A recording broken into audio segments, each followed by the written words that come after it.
வணக்கம் அன்பு நண்பர்களே, இன்றைய ஆயுதெழுத்து நிகழ்ச்சிக்கு உங்க அனைவரும் அன்போடு வரவேற்கிறேன். சட்ட மாணவர்கள் போராட்டம் அர்த்தமுள்ளதா அல்லது அத்துமீறலா என்ற தலைப்பில் இன்றைய ஆயுதெழுத்து நிகழ்ச்சி விவாதிக்கிறோம். நேற்று சென்னை சட்டக்கல்லூரி மாணவர்கள் மட்டும் நடத்திய போராட்டம் இன்று மாநிலம் முழுக்க இருக்கக்கூடிய சட்டக்கல்லூரி மாணவர்களுடைய போராட்டமாக விரிந்திருக்கிறது.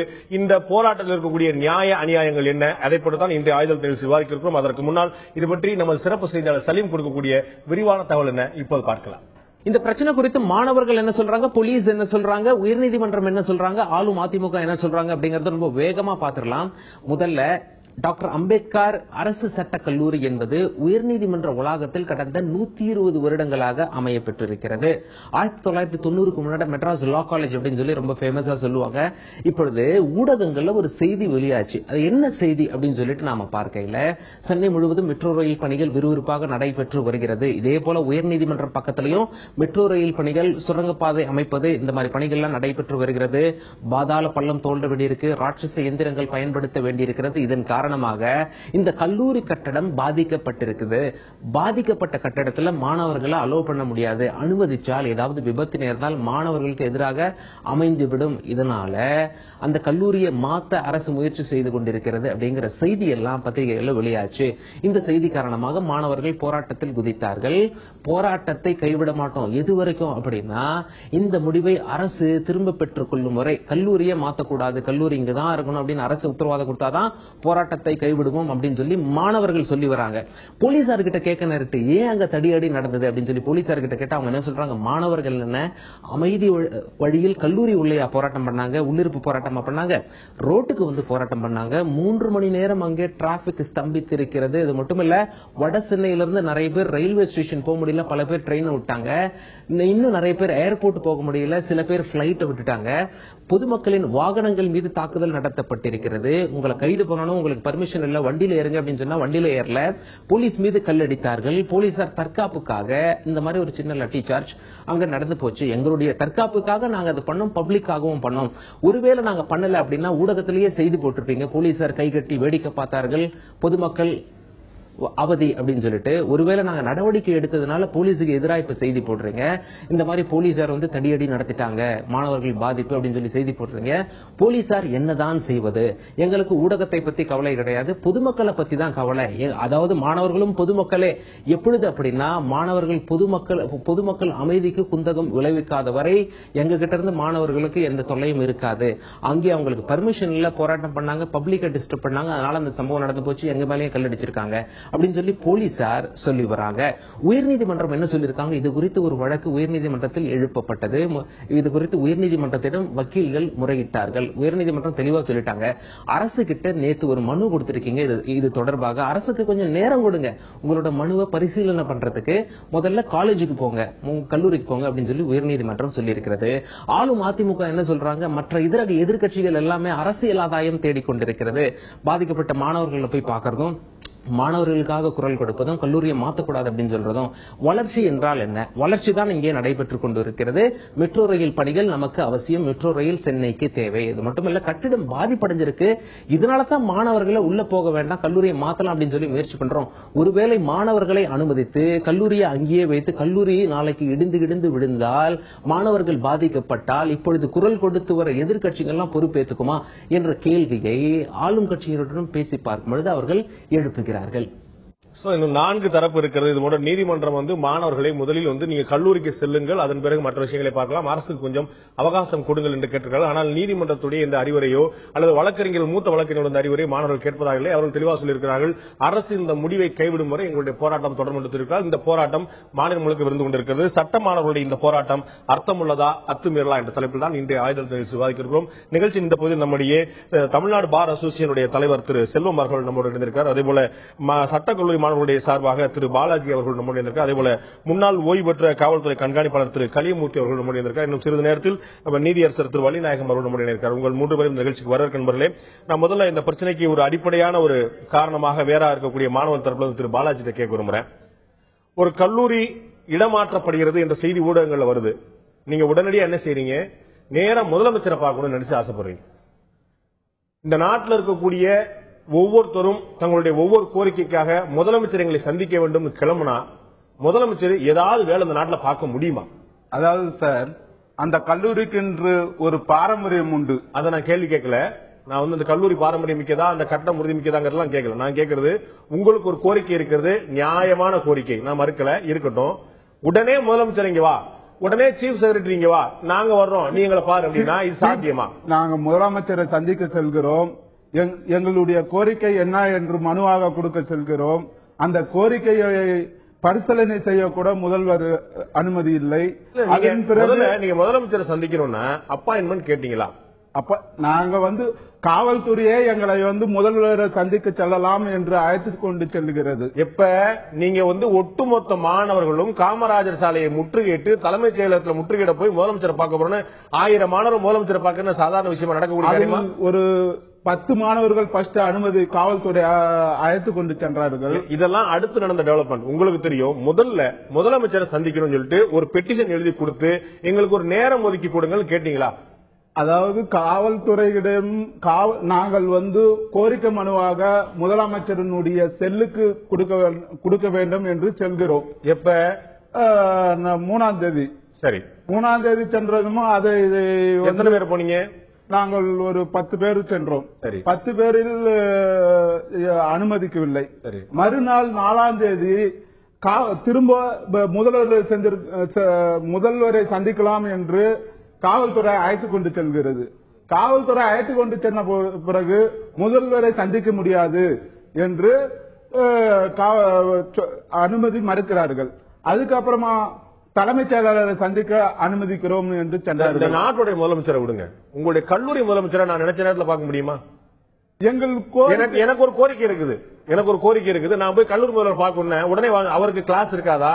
அவர் வகுப்படுத்திட்டு இருக்க மாட்டாரா? சட்டக்கல்லூரிக்கு மட்டும் அல்ல இந்த பிரச்சனை, சட்டக்கல்லூரியின் மாணவர்களுக்கு மட்டும் அல்ல இந்த பிரச்சனை. உங்களுடைய பிரச்சனை இருக்குது, நான் உங்களோட பிரச்சனை நியாயமானே கேட்கிறேன். நல்லா புரிஞ்சுக்கணும். சட்டத்தை நிலைநாட்டுவதற்கான இந்த பிரச்சனை நாங்க போராடும் போது சட்டத்தை நிலைநாட்ட நீதிமன்றம் இருக்கிறது, சட்டக்கல்லூரி மாணவர்கள்ல நீதிமன்றம். காவல்துறையினுடைய அத்துமீறலும் காவல்துறையினுடைய அராஜக போக்கும் வருங்காலத்தில் ஏராளமாக வரும் என்பதற்காக நாங்க சட்டத்தை மதித்து சட்டத்தை நிலைநாட்டுவதற்காக ரெடி ஆயிருந்தீங்க. நம்ம வந்து சட்டம் படிக்கிறோமோ இல்லையோ, முதல்ல காவல்துறை எதுக்கு பழகிக்கணும்? காவல்துறை எப்பொழுதுமே இந்திய வரலாற்றில் நீங்கள் பார்த்து என்றால் அந்நியர்கள் ஆட்சி செய்யும் போது கூட நம்ம அந்நியர்களை எதிர்த்து நாம் போராடணும். அதுபோல இன்று சுதந்திரம் பெற்ற பிறகு காவல்துறை இந்திய மக்களுக்கு எதிராக தான் போராட வேண்டியது இருக்குது. காவல்துறை எதிர்த்து ஒவ்வொரு முறையும் போராட வேண்டியது இருக்குது. காவல்துறை அராஜக போக்கும் வன்முறையாகவே கையாண்டு கொண்டு வருகிறது. உங்களுக்கே இது நியாயமா தெரியுதா திரு பாலாஜி? ஒரு சாலையில 1000 பேர் வர்றாங்க. நான் கேட்கிறேன், நாளைக்கு வேற கல்லூரி மாணவர்கள் உங்களுடைய வீட்டை முற்றுகையிட வர்றாங்க. நான் கேட்கிற ஒரு நிமிஷம், உங்களுடைய வீட்டை முற்றுகையிட ஒரு 1000 மாணவர்கள் வர்றாங்க. நீங்க என்ன சொல்லுவீங்க? காவல்துறை வந்து கைகட்டி வேடிக்கை பாருங்க, யாரும் தலையிடாதீங்க, நான் மாணவர்கள்ட்ட பேசுறேன்னு சொல்லுவீங்களா? நீங்க சொன்னதுல இருந்து சார் நான் எடுக்கிறேன். நான் குடும்பம் இருக்கிற வீடு, என் கோயில், என்னுடைய சர்ச், என்னுடைய முஸ்லிம் மசூதி, என்னுடைய திராவிட கழகத்தினுடைய தந்தை பெரியாரினுடைய வழங்குற அந்த அனைத்து உள்ளடக்கிய இடம்தான் நான் படிக்கின்ற கல்லூரி. அப்பேற்பட்ட கல்லூரியை நீங்க அப்படி நினைக்கிறீங்களா? கோயிலாக மதிக்கின்ற, சர்ச்சாக மதிக்கின்ற, மசூதியாக மதிக்கின்ற என்னுடைய கல்லூரியை, என்னுடைய வீடை நீங்கள் இருக்கும்போது நான் என்ன பண்ணுவேன்? என்னுடைய சண்டை வந்துருச்சு. நீங்க வந்து அந்த பிரச்சனையுடைய வீரியத்தை தெரிஞ்சுக்கிட்டு தான் பேசுறீங்களா, இல்லாட்டி ஒரு காரணத்துக்காக பேசினா தெரியல. அந்த கல்லூரியை நீங்க எல்லாம் சேட்டை பண்றீங்க, மாணவர்கள் அத்துமீறாங்க, நான் மாத்த போறாங்க. கல்லூரி கட்டடம் தாங்கல, 125 பழசு. சிஎம்ஆர் மெட்ரோ ரயில் வந்து உள்ள போட்டதுல பாலமா கீறி இருக்கு.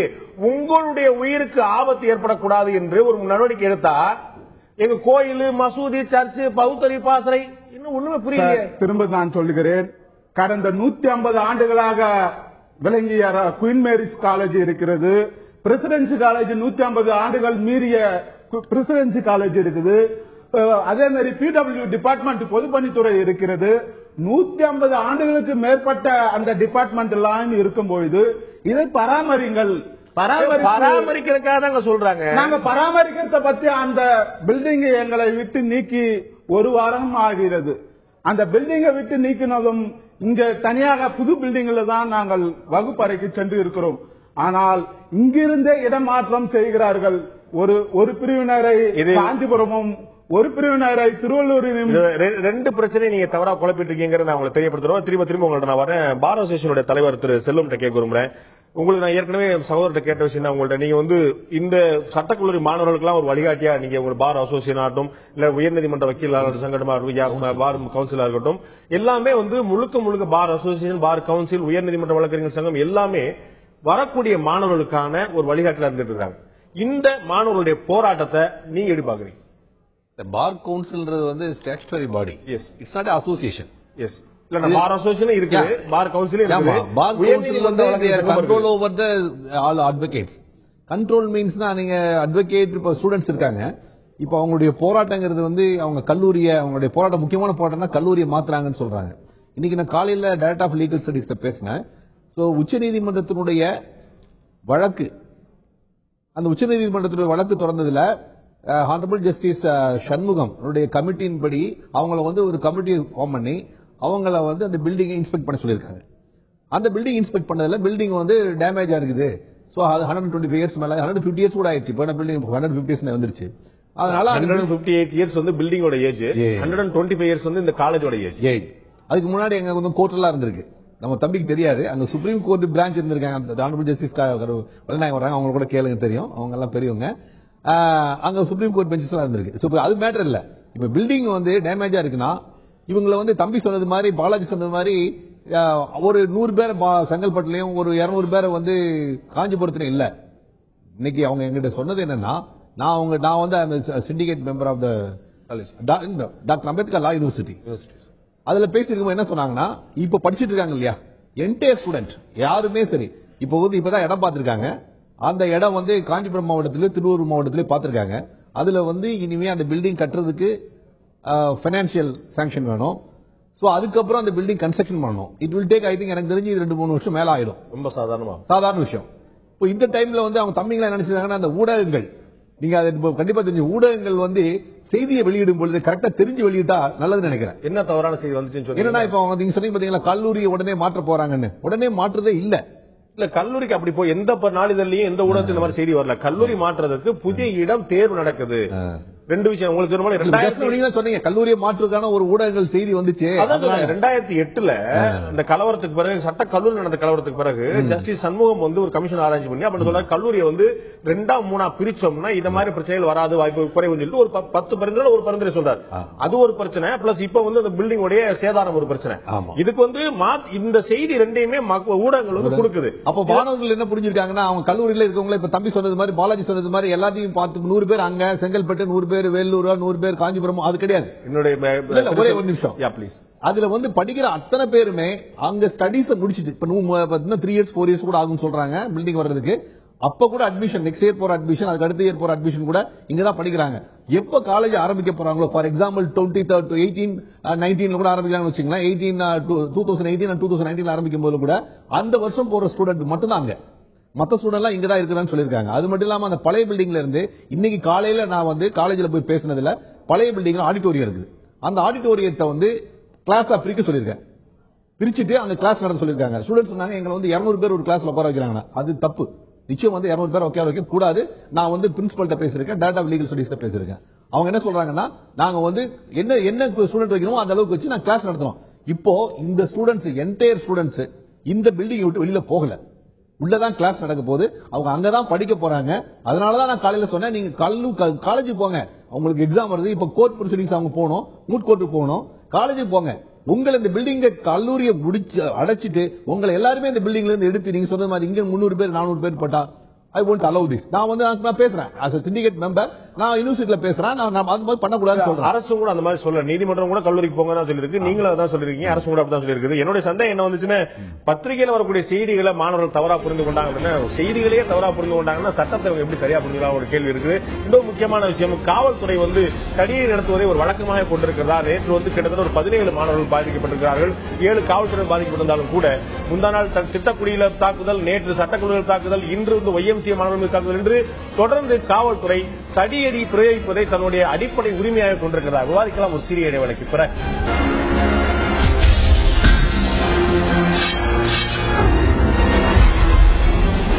மீண்டும் ஆயுதழுத்த நிகழ்ச்சிக்கு உங்கள் அனைவரும் அன்போடு வரவேற்க நண்பர்களே. சட்ட மாணவர்களுடைய போராட்டம் அர்த்தமுள்ளதா அத்துமீறலா என்ற தலைப்பில் இந்த ஆயுதழுத்த நிகழ்ச்சி விவாதித்துக் கொண்டிருக்கும். நிகழ்ச்சியின் இந்த பகுதியில் நம்முடைய நீதியரசர் வள்ளிநாயகம் அவர்கள் நம்முடைய நிகழ்ச்சியார். உங்களை வரவேற்கிறேன். உங்கள்கிட்ட வரதுக்கு முன்னாடி நான் முன்னாள் காவல்துறை கண்காணிப்பாளர் திரு கலியமூர்த்தி போக விரும்புகிறேன்.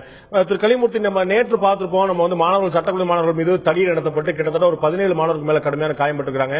காவல்துறையிலும் கூட ஒரு 7 பேர் காவல்துறை காயப்பட்டிருக்காங்க.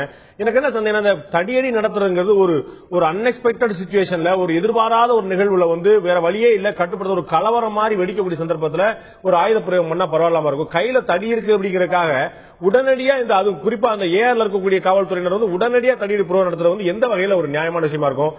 முந்தா நேற்று திட்டக்குழியில தடியடி விவசாயிகள் மத்தியில, நேற்று சட்டக்குழி மாணவர்கள் தடியடி, இன்று ஒய்எம்சிஏ மாணவர்கள் மீது தடியடி, இப்படி எங்க போனாலும் தடியை அடிச்சுக்கிட்டே இருந்தா என்ன கணக்கு? அனைவருக்கும் வணக்கம். இந்த பிரச்சனையை பொறுத்த வரைக்கும் காவல்துறையினுடைய அடிப்படை வேலை அமைதியை நிலைநாட்டுவது, சட்டம் ஒழுங்கை நிலைநாட்டுவது. இந்த விஷயத்தை பொறுத்த வரைக்கும் எல்லாருடைய அமைதி நிலவரும். சட்டவிரோதமாக ஒன்று கூடி, இல்ல நான் சொல்றதை நீங்க கேட்டுக்குங்க, அப்புறம் நீங்க கேட்கறதுக்கு நான் பதில் சொல்றேன். சட்டத்தை மீறுகின்ற வகையிலே அவர்கள் சாலையிலே மறித்து பொதுமக்களை காயப்படுத்தி போக்குவரத்திற்கு இடைஞ்சல் செய்து, இன்னும் சொல்ல போனா அங்க மிகப்பெரிய மருத்துவமனை அந்த இடத்துல இருக்கு, ஆம்புலன்ஸ் போக விடல, ஸ்கூல் பிள்ளைங்களை அழைக்க போற அந்த பேரண்ட்ஸ் பிள்ளைங்களை அழைக்க போகணும் 4 மணிக்கு, தயவு செய்து விடுங்கன்னு கேக்குறாங்க, விடல. ட்ரெயினுக்கு போக முடியல. தாய்க்கு சாப்பாடு கொண்டு போறேன் அப்படின்னு சொல்லி போய் கெஞ்சி கேக்குறாங்க, அவங்கள அனுமதிக்கல. இதெல்லாம் நடந்த சம்பவங்கள், அங்க உள்ள அதிகாரிகள்ட்ட பேசிட்டு நான் சொல்றேன். நடவடிக்கை எடுக்கல. போக்குவரத்து முற்றுகையிடும் போது, மறிக்கும் போது இது போன்ற பிரச்சனை வரும் அப்படிங்கிற மாற்று கருத்துல என்னுடைய கேள்வி, அரசியல் கட்சியினர் அனுதினமும் ஒரு போராட்டம் தலைநகர் சென்னையிலிருந்து எல்லா இடத்துல நடத்திக்கிட்டே இருக்காங்க. அங்கெல்லாம் தடை நடத்த முடியல. அதிமுகவா, திமுகவா, காங்கிரஸா, மதிமுக, தேமுதிக, எந்த கட்சியா இருந்தாலும் சரி, அவர்கள் மறியல் நடத்தினா தடை நடத்த முடியல. மாணவர்கள் அப்படின்னு தடியடி பாஞ்சிருது. என்ன இடத்துல நீங்க என்ன புரிஞ்சுக்கணும்னா, எல்லா இடங்கள்லயும் நடக்கிறது அனுமதி கேட்டு எத்தனையோ முறை இருக்கு. போராட்டத்துக்கு உண்ணாவிரதம் இருக்கலாம், ஓரமா இருந்து அவங்க தன்னுடைய எதிர்ப்பை வெளிப்படுத்தலாம். இதுல எத்தனையோ ஃபாரம் இருக்கு. இப்ப இந்த இவங்களை பொறுத்த வரைக்கும், சட்டக்கல்லூரி மாணவர்களுடைய பிரச்சனையை பொறுத்த வரைக்கும் அவங்க நேரா போய் தலைமைச் செயலாளரை பார்த்து மனு கொடுக்கறாங்க. உங்களுடைய மனுவை பரிசீலிக்கிறோம்னு சொல்றாங்க.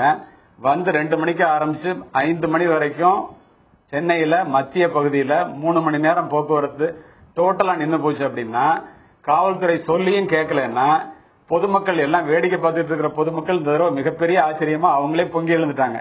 காவல்துறை அவங்களை அரெஸ்ட் பண்ணிட்டு போகும்போது கை தட்டுறாங்க.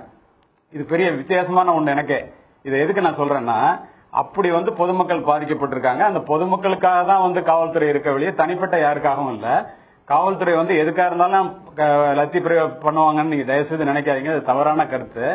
இதே நூற்றுக்கணக்கான போராட்டங்கள், ஆயிரக்கணக்கான போராட்டங்கள் தினம் தினம் தமிழ்நாட்டில் நடந்துட்டு இருக்கு. காவல்துறைக்கு அப்ஜெக்ஷன் சார்.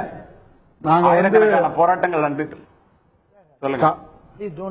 இல்ல ஒரு நிமிஷம், நான் திரு நீதியரசர்கிட்ட கேட்க விரும்புறேன். முதல் கட்ட வரைய திரு கலியமூர்த்தி, நம்ம தொடர்ந்து விவாதிக்கலாம். நான் திரு நீதியரசர் உங்கள்கிட்ட கேட்க விரும்புறேன். திரு வள்ளிநாயகத்தை, இதுல ஒரு அடிப்படையான விஷயம் பாக்குறோம். திரு செல்வம் ஏற்கனவே கேட்டது போல, மாணவர்கள் ஒரு உணர்ச்சிகரமான பெருக்கில் ஏதாவது செயல்படும் போது அவர்களை நெறிப்படுத்தி சரியான வழி திசை திருப்ப வேண்டியது மூத்த வழக்கறிஞர்களும் நீதித்துறையும். நீதிமன்றம் ஊக்கம் கொடுக்கும் அல்லது குறைஞ்சபட்சம் நம்மளை கண்டிக்காது என்ற எண்ணம் மாணவர்கள் மத்தியில் இருக்கிறதா? நீதிமன்றம் இது போன்ற சந்தர்ப்பங்கள்ல இவங்களை தொடர்ந்து கடுமையாக கண்டிச்சிருக்குதா? நீதிமன்றம் மாணவர்களுக்கு இரக்கம் காட்டுகிறது என்பதுதான் உண்மை. இளங்கன்று பயமறியாது என்று உங்களுக்கு தெரியும். ஒரு மாணவர் ஒரு போலீஸ் வழக்கிலே ஏற்படுத்தப்பட்டு அவர் மீது ஒரு எஃப்ஐஆர் ஃபைல் பண்ணுமானால் அவரது வாழ்க்கை அதோடு நின்றுவிடும். ஒரு பாஸ்போர்ட் வாங்க முடியாது. வேலைக்கு போக அப்ளை பண்ணும்போது முதல் கேள்வியை வெரி ப்ராசிக்யூட்டட் எஃப்ஐஆர் ஃபைல் கேட்பாங்க. இதுவரை பல நிகழ்வுகள்ல மாணவர்களுக்கு நாங்கள் என்ன பண்ணிருக்கோம்னா, விட்டு பரவாயில்ல அவங்க தெரியாம செய்யறாங்க அப்படின்னு சொல்லியிருக்கோம். ஆக நீதித்துறை நிச்சயமாக மாணவர்களை பாதுகாக்க வேண்டும். அவருடைய எதிர்காலத்தை நோக்கி, ஏன்னா இந்திய நாட்டின் எதிர்கால லட்சணம் சொல்றதுனால அவங்களை பாதுகாக்கணும் நாங்கள் எப்பொழுதுமே செயல்படுறோம். இல்ல, மற்ற எந்த கல்லூரி மாணவர்களையும் விட சட்டக்கல்லூரி மாணவர்களுக்கு ஒரு கூடுதல் சலுகை இருப்பதாக ஒரு தோற்றம் மக்கள் மத்தியில் வரல நினைக்கிறீங்களா? என்ன காரணம்? திரு கலியமூர்த்தி சொன்னது போல, இந்த மாணவர்கள் கைது செய்யப்படும் போது பொதுமக்கள் கை தட்டுகிறார்கள் அப்படின்னா மக்கள் மனசுல என்ன மாதிரியான எண்ணம் விதைக்கப்பட்டிருக்குன்னு பாத்தீங்களா? சட்டக்கல்லூரி மாணவராக இருந்தாலும் சரி, அல்லது அரசு வேறு துறை மாணவர்கள் தான் எல்லாருக்கும் ஒரே ட்ரீட்மெண்ட் தான். சட்டத்துக்கு முன்னால எல்லாரும் சமமாக பண்ணதான் செய்யறோம். ஆனா என்ன பிரச்சனைனா, சட்டம் எதுக்கு படிக்கிறீங்க? ஒரு பிரச்சனையை தீர்ப்பதற்காக சட்டம் படிக்கிறீங்க. நீங்களே பிரச்சனையை ஆகக்கூடாது. அதனால இன்னும் சொல்ல போனா சட்டக்கல்லூரி மாணவர் மீது நீதிமன்றம் மற்றவர்கள் சற்று கடுமையாக இருக்கிறது என்பது நிரூபிக்க முடியும். பல வழக்குகள்ல சொல்லியிருக்காங்க. எத்தனையோ சட்டக்கல்லூரி நிகழ்வுகள் சேலத்தில் இருந்து ஆரம்பித்து சென்னையில் ஆரம்பித்து மற்ற பல சட்டக்கல்லூரி நிலைகள்ல என்ன நடந்திருக்குது, ஏன் நடக்குது அப்படின்னு சொல்லி நாங்கள் நிச்சயமா இது மாதிரி பண்ணாதீங்க, பண்றதா உங்களுக்கு என்ன ஆகி போச்சுன்னு கேட்க செய்யறோம். அதனால சட்டக்கல்லூரி மாணவர்கள் தனிப்பட்ட கருணை என்பது அல்ல. ஆனால் என்ன அவங்களை வலியுறுத்துறோம்னா, நீங்க நாளைக்கு இந்த நாட்டினுடைய சட்டத்தை மதிப்பது மட்டுமல்லாமல் சட்டத்தை பாதுகாக்க நாளைக்கு நீங்க ஒரு அதிகாரியாகவோ ஒரு அரசியல்வாதியாகவோ தலைவராக வரும்போது சட்டத்தை பாதுகாக்கணும். அதற்கு நீங்க எடுத்துக்காட்டா இருக்கணும். அதாவது அடிப்படையிலேயே 5 விளைவது 50 விளையாதுன்னு சொல்ல மாதிரி அதுபோல நீங்க இருக்கணுங்கிற அளவில் நாங்கள் அதிகமாக கவனம் செலுத்த முடியும். மற்ற கல்லூரி மாணவர்களுக்கு அதிக கம்மியா குறைந்த சலுகையோ அல்லது சட்டக்கல்லூரி மாணவர்களுக்கு எங்களுக்கு பாசம் பறிவோ என்பது தவறான அணுகுமுறை. திரு பாலாஜி கேட்க 2 கேள்வி எனக்கு உங்கள்கிட்ட வர்றேன். நானே திரு செல்வம் ரொம்ப முன்னாடியே சொன்னார், இதுல உடனடியாக இந்த மாற்றம் நடக்க போவது இல்லை அப்படிங்கறத தெரிஞ்சுக்கணும். பத்திரிகை செய்தியில பார்த்து தவறா புரிஞ்சுக்கிட்டாங்க அப்படின்னு எனக்கு நான் முதல்ல கேள்வி, பத்திரிகை செய்தியை நீங்க தவறா புரிஞ்சுக்கிட்டீங்க அப்படின்னா சட்டத்தை நீங்க எப்படி சரியா புரிஞ்சுப்பீங்க? ஒன்று. இரண்டாவது, திரு வள்ளிநாயகம் ரொம்ப அருமையா சொன்னாங்க, நீதியை நிலைநாட்ட வேண்டிய முதல் கடமை வழக்கறிஞர்களுக்கு இருக்கு. நாளைக்கு நீங்க வழக்கறிஞரா போறீங்க, நாளைக்கு உங்கள்ட்ட தான் சிலர் நீதிபதியா போறாங்க. நீங்க சட்டத்தை நம்பாம சாலை மறியலில் ஈடுபட்டீங்கன்னா நீங்க மக்களுக்கு என்ன செய்தி கொடுக்குறீங்க? ஃபர்ஸ்ட் நான் சொல்ல விரும்புவது, இந்த ஊடகத்துக்கும் காவல்துறைக்கும் நீதி அரசர்களுக்கும் சட்ட வல்லுநர்களுக்கும் நான் முதன்மையான மாணவராக சொல்ல விரும்புவது, காக்கி சட்டை போட்ட ரவுடிகளாக காவல்துறை செயல்பட்டது. உங்களுடைய மனசுல அதே மாதிரி அவங்க சட்டக்கல்லூரி மாணவர்களோட பேர்ல ரவுடிகள் வந்துருக்காங்க. உங்களுக்கு எப்படி இருக்கும்? ஒட்டுமொத்த ஊடகமும் எங்களை கவர் பண்ணி கொண்டு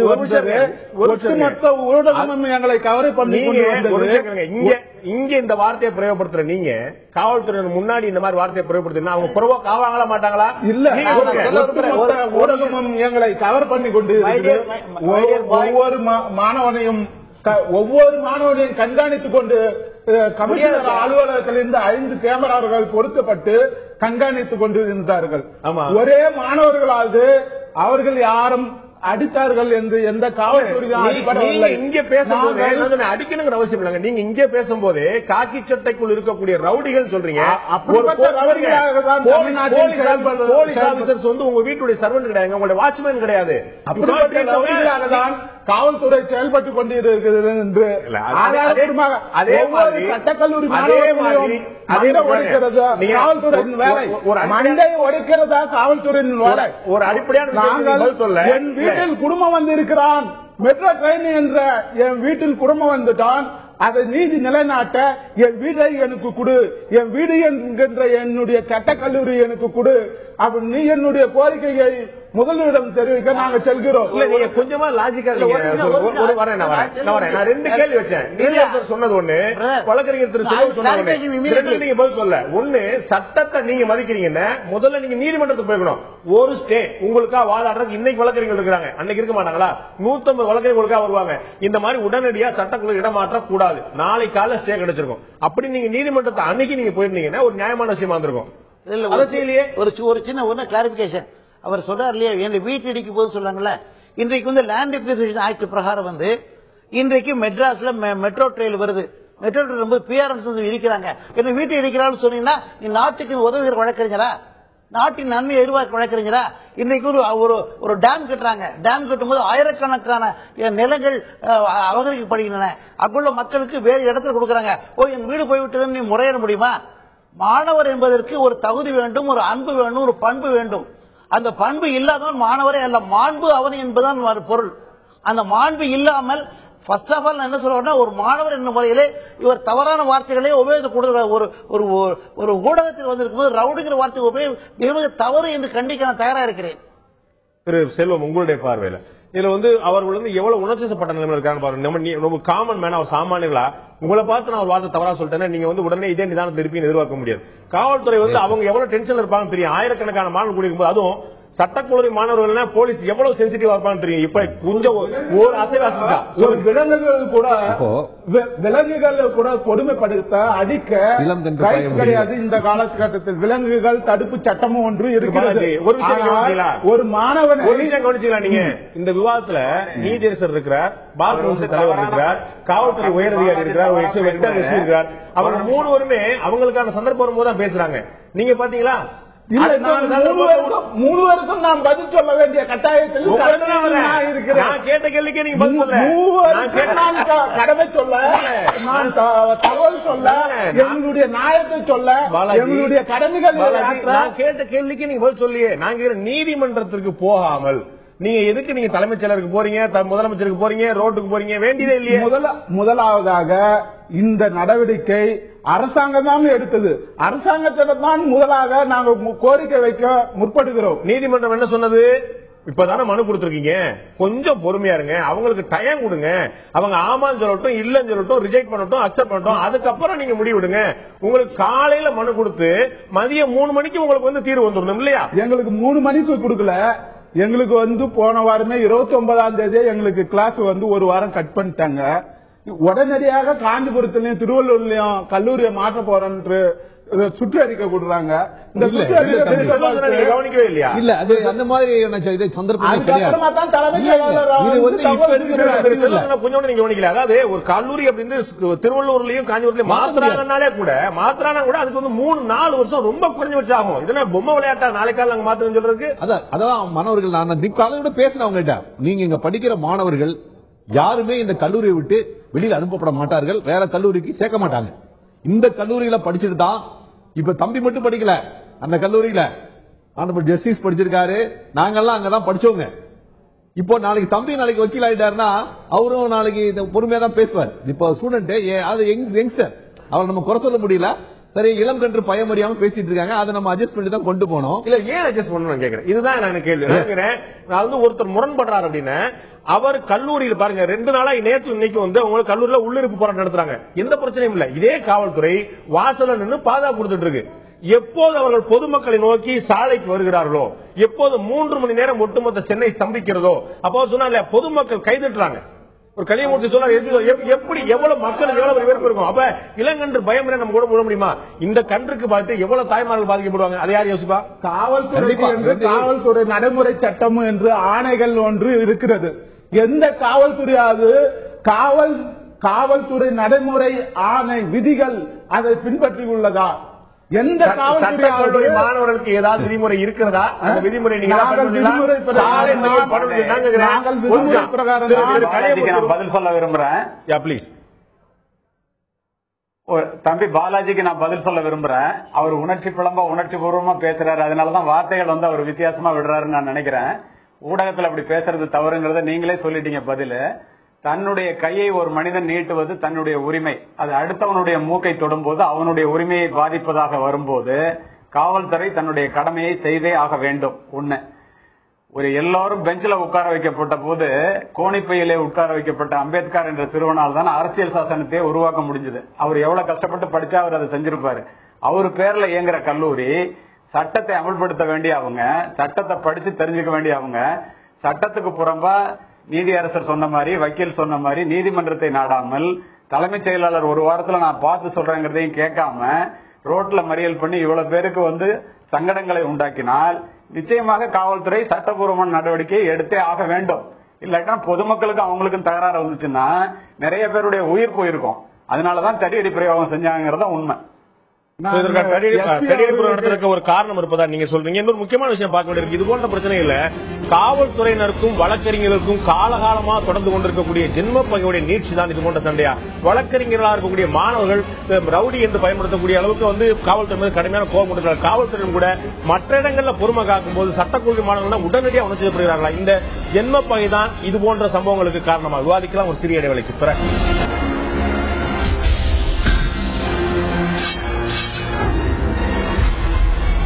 மீண்டும் ஆயுதத்து நிகழ்ச்சிக்கு உங்களிடம் அன்போடு வரவேற்கிற நண்பர்களே, சட்ட மாணவர்களுடைய போராட்டம் அர்த்தமுள்ளதா அர்த்தமில்லா என்ற தலைப்பில் இன்றைய ஆயுதத்து நிகழ்ச்சி விவாதித்துக் கொண்டிருக்கோம். நான் வழக்கறிஞர் திரு செல்வம் கேட்க விரும்புகிறேன்.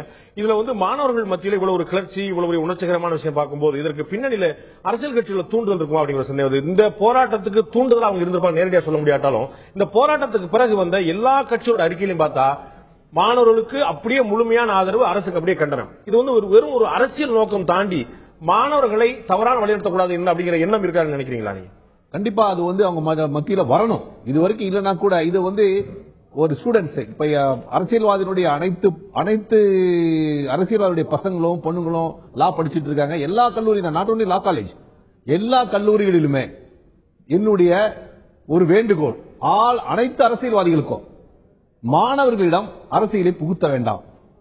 மாணவர்கள் மாணவ பருவத்தில் அவர்கள் மாணவர்களாகவே இருக்க வேண்டும். இப்ப மத்ததெல்லாம் விட்டுருங்க, நான் சேர்மன் பார் கவுன்சில், ஒரு மாணவர் மேல இப்ப ஒரு எஃப்ஐஆர் போட்டாச்சுன்னா அவர் நாளைக்கு என்ரோல்மெண்ட் பண்ண முடியாத சூழ்நிலைக்கு வந்துட்டார். சோ இது மத்த அரசியல்வாதிகளுக்கு தெரியாதா தெரியல. ஆனா மாணவர்களுக்கே தெரியுமா தெரியல. மாணவர் நிச்சயம் தெரியல. காலையில் நான் போய் சொன்னேன், நான் custodian of entire legal fraternity, வழக்கறிஞருடைய ஒட்டுமொத்த வழக்கறிஞருடைய நலனை கருத்தில் கொண்டு அவங்க இன்னைக்கு இருக்க ஸ்டூடெண்ட் நாளைக்கு அவங்க வழக்கறிஞரா வரணும். தயவுசெய்து எந்த அரசியல்வாதியும் மாணவர்கள் மத்தியில் உங்கள் அரசியலை புகுத்த வேண்டாம். இது என்னுடைய தாழ்மையான வேண்டுகோள். நிச்சயம் நீங்க எல்லாரும் இதை அன்பா ஏத்துக்கணும். இன்னொன்னு சொன்னீங்க, அரசியல் அது போலீஸ் துறைக்கும் வழக்கறிஞருக்கும் ஸ்டூடெண்ட்ஸ் எல்லாமே நீங்க பல ஆண்டு காலமா இருக்குன்னு சொல்றீங்க. ஜென்ம இருக்க கூடாது. முடியுமா? என்னுடைய அப்பா போலீஸ்காரா இருக்கலாம், என்னுடைய பையன் போலீஸா இருக்கலாம். சோ நம்ம ஒரே ஃபேமிலியில அட்வொகேட் இருக்காங்க, போலீஸ் இருக்காங்க, இல்லாம இல்ல. சோ அவங்களுடைய ஒர்க் பிரஷர், அதனால அவங்க சண்டை போடலாம். நம்ம என்ன பண்ணணும்னா இருவருமே இது நான் டிபார்ட்மெண்ட் நான் அப்பீல் வச்சிருக்கேன், ஜஸ்டிஸ் இருக்காங்க, அவங்ககிட்டயும் சொல்லியிருக்கேன். இதை அடிக்கடி ஒரு பெஞ்ச், அதாவது போலீஸ் துறை, வழக்கறிஞர் துறை, நீதித்துறை, இது ஏற்கனவே இருக்குது. பட் இதை கூட்டுறதுக்கான இவங்க எல்லாம் கூப்பிட்டு ஒன்னா ஒரு கார்டியலா ஸ்டூடெண்ட்ஸ் செக்ரட்டரிஸ், ஒவ்வொரு காலேஜ்ல தலைவர் இருப்பாங்க, இவங்க எல்லாம் கூப்பிட்டு நம்ம ஒரு சின்ன மீட்டிங், எதுவுமே இல்லைன்னா கூட ஒரு மீட்டிங் அரேஞ்ச் பண்ணோம்னா பேசி தீர்க்காத காரியங்கள் உலகத்தில் எதுவுமே இல்லை. திரு கலியமூர்த்தி கேட்க, இந்த பகை ஒரு காரணமா இருக்க முடியாது நீங்க சொல்ல முடியுமா? காவல்துறையினரை வழக்கறிஞர் எப்படி பாக்குறாங்க திரு பாலாஜியோட வார்த்தையிலிருந்து நீங்க கேட்டீங்க. அதே மாதிரி காவல்துறையினரும் குறைவில்லாம இருக்கிறாங்க. திருச்சியில ஒரு காவல்துறை டிரைவர் எவ்வளவு பெரிய தாக்குதல் நடத்தினார், அவரை சுற்றி வழக்கறிஞர் எவ்வளவு தாக்குதல் நடத்தினாங்க, எவ்வளவு ஒரு பிரச்சனை அதை வெடிச்சு நம்ம பார்த்தோம். இந்த இரண்டு நீதிமன்றத்தில் தாக்கப்பட்ட வழக்கறிஞர் காவல்துறை நிறைய இருக்கிறாங்க. வழக்கறிஞர் மீது கடுமையான வழக்குகளை பிரிவுகளை வழக்கு போடுறாங்கன்னு சொல்லிட்டு காவல்துறை மீது கடுமையான கம்ப்ளைண்ட் இருக்கு. இந்த ரெண்டு பேருக்கு இருக்கக்கூடிய ஜென்ம பகை இது போன்ற பிரச்சனைகளுக்கு ட்ரிகர் பாயிண்டா இல்ல நினைக்கிறீங்களா? இல்ல, நிச்சயமா வழக்கறிஞர்களுக்கும் காவல்துறைக்கும் ஜென்ம பகை இருக்கு அப்படிங்கறது வெளிப்பூச்சுக்கு வேணா அந்த மாதிரி தெரியலாம் மொழிய, உண்மையிலே அது மாதிரி இல்ல. என்ன காரணம் சொல்றேன் அப்படின்னா, எப்ப பாத்தீங்கன்னாலும் எந்த வழக்குனாலும் நீதிமன்றத்துல வாதாடுவது, வழக்கை கொண்டு போய் நீதிமன்றத்துல நிறுத்துறது காவல்துறையினுடைய வேலையாகவும், அதை மறுத்து பேசுறது வக்கீலுடைய வேலையாகவும் இருக்கிற காரணத்தினால அந்த மாதிரி தெரியுது. உள்ளபடியே அவர் சொன்ன மாதிரி பிரச்சனை நீதிமன்றத்துக்கு வெளியே காவல்துறை வழக்கு நடந்துக்கிறது பிரச்சனை, நீதிமன்றத்துக்கு உள்ள இந்த பிரச்சனை இருக்கவே இல்ல. இல்ல நீதிமன்றத்திற்கு வெளியிலையும் காவல்துறை அதிகாரிகளும் நீதியரசர்களும் வழக்கறிஞர்களும் நல்லா இருக்கக்கூடிய இடங்கள் பல இடங்கள் இருக்கு. அது மாதிரி இல்லைன்னா இன்னும் நிறைய பிரச்சனைகள்லாம் வரும். இப்ப சார் சொன்ன மாதிரி ஒவ்வொருத்தரோட ஒருத்தர் கலந்துரையாடல் நிகழ்ச்சி ஒவ்வொரு மாசம் 3 மாசத்துக்கு ஒரு தடவை ஜட்ஜை கூப்பிட்டு அட்வொகேட்ஸை கூப்பிட்டு பிபிஐ வச்சு அட்வொகேட் நம்ம போலீஸ் ஆஃபீஸர் எல்லாம் மீட்டிங் நடத்திட்டு தான் இருக்கிறாங்க. அதனாலதான் இந்த அளவுக்காவது இருக்குது. தம்பி பாலாஜி இளவயதா இருக்கிறதுனால அவருடைய வார்த்தை கண்டிக்கத்தக்கது. அதே மாதிரி நம்ம பேச முடியாது, அப்படி பேசினா வித்தியாசம் இல்லாம போயிடும். அவங்கள வழி நடத்தணும். என்னன்னா, ஒரு வழக்கு வந்துச்சுன்னா, ஒரு கேஸ் போட்டாங்கன்னா 41 பேர் அரெஸ்ட் ஆகி இப்ப உள்ள போயிருக்காங்க. 41 மேல எஃப்ஐஆர் வந்துருச்சு. அத்தனை பேருடைய எதிர்காலமும் கேள்விக்குறி ஆயிடுங்கிறது அவங்களுக்கு தெரியறது இல்ல. நீங்க சொல்ற மாதிரி அதுக்கு பின்னால இருந்து தூண்டுதல்கள் இருந்தா அதுல மாட்டிக்காம மாணவர்கள் தங்களை காத்துக் கொள்ளணுங்கிறது என்னுடைய தாழ்மையான வேண்டுகோள். நீதியரசர் வழி நான் கேட்க விரும்புறேன். ஒரு கட்சி வெளியிட்டிருந்த ஒரு அறிக்கையில் எல்லா கட்சியுமே மாணவர்களுக்கு ஆதரவாகவும் அரசுக்கு எதிராகவும் சொல்லியிருந்தாங்க. அரசு கண்மூடித்தனமா செயல்படுது, காவல்துறை கண்மூடித்தனமா செயல்படுது. ஒரு கட்சியோட அறிக்கையில இந்த சரியா அவங்களுக்கு கோரிக்கை நிறைவேறலாம் மாணவருடைய கிளர்ச்சி ஒரு புரட்சியா வெடிக்குன்னு சொல்லியிருந்தாங்க. இதை எப்படி பாக்குறீங்க நீங்க? இது ஒரு தூண்டுகோல 108 செக்ஷன் அபர்ட்மெண்ட் ஆஃப் அஃபென்ஸ் அப்படின்னு, அந்த அபர்ட்மெண்ட் ஆஃப் அஃபென்ஸ் அவங்க பண்றாங்க. நினைத்தால் அவர் மீது ஒரு வழக்கு பதிவு செய்ய முடியும். ஏனென்றால் மாணவர்கள் போராடுவது அவர்கள் தங்களது உரிமைக்காக போராடுகிறார்கள். அது உரிமைங்கிறது இருக்கா இல்லையா அப்படின்னு டிசைட் பண்ண வேண்டியது நீதிமன்றம். அந்த சப்ஜுடிஸா இருக்கிற காலத்துல ஒரு அரசியல் கட்சி எந்த கட்சியா இருந்தாலும் சரி இது மாதிரி அறிக்கை விடுவது என்பது மாணவர்களை தூண்டுகிற தவறான சட்டத்துக்கு விரோதமான செயல் தான் நான் கருதுகிறேன். திரு பாலாஜி, எவ்வளவோ கட்டடங்கள் இடம் மாற்றப்பட்டிருக்கு தற்காலிகமாக நிரந்தரமாக. இந்த சென்னை விரிஞ்சுக்கிட்டே இருக்கும்போது கோயம்பேடு பஸ் ஸ்டாண்ட் இன்னைக்கு தான் வந்தது, அதுக்கு முன்னாடி பாரிஸ்ல தான் பஸ் ஸ்டாண்ட் இருந்துச்சு. ஒவ்வொரு விஷயமும் ஒவ்வொரு நாளும் மாறிட்டே இருக்கு. இன்னைக்கு வண்டலூர் எவ்வளவு விஷயங்கள் மாறிட்டே இருக்குது. இன்னைக்கு இந்த கட்டடம் மாறப்போகுதுன்னு அதிகாரப்பூர்வமா யாரும் சொல்லல, அதிகாரப்பூர்வமா தகவல் வரல. அப்படி ஒரு முயற்சி நடந்திருக்குன்னு சொல்றாங்க. அப்படியே இருந்தாலும் ரெண்டு விஷயம். ஒன்னு, கட்டடத்தோடைய உறுதி இல்ல. அந்த கட்டடத்துல ஏதாவது சேதாரம் ஆச்சுன்னா இதே சட்டக்கல்லூரி மாணவர்கள் அதை ஒரு காரணமா காட்டி திரும்ப ஒரு மறியல் பண்ணிக்கலாம் மாட்டீங்களா? மேல தலைமையில எல்லாம் உழுது நீங்க அரசு என்ன செய்ய கேட்பீங்களா மாட்டீங்களா? ஒரு பராமரிப்பு பணி மேற்கொள்வதற்காக தற்காலிகமா வச்சிருக்கிறாங்க. அதை பராமரிக்கவில்லை.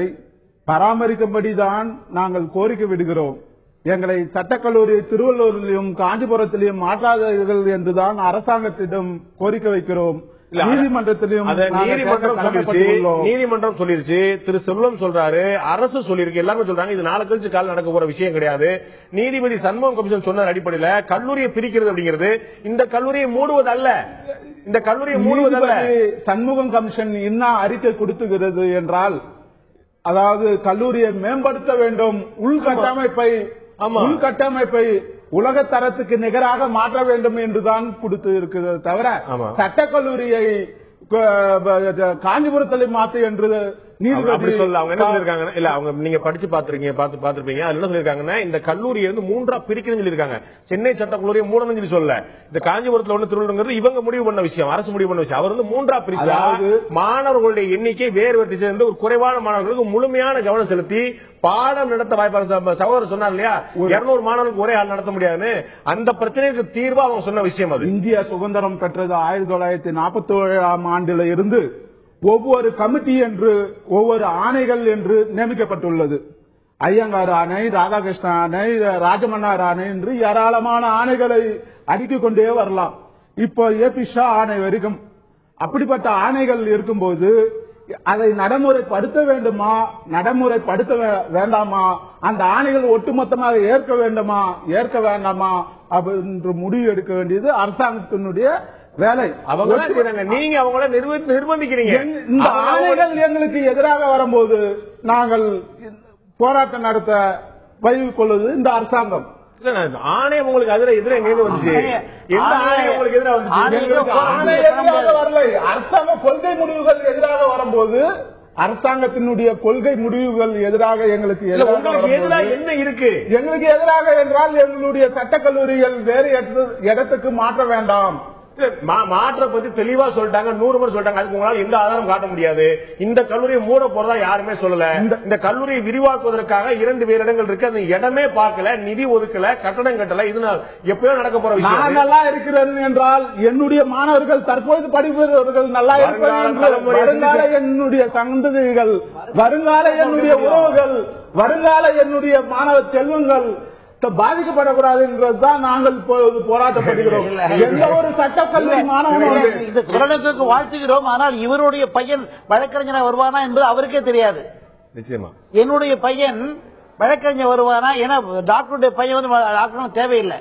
ஆக எதிர்காலத்தில் வழக்கறிஞர் தொழில் கற்றுக்கொள்ள வருபவனுக்கு ஒரு பாதுகாப்பு தேவையில்லை என்று சொல்லவில்லை. அந்த பாதுகாப்பு தருகிறது என்றுதான் கமிட்டி சொல்லியிருக்குது.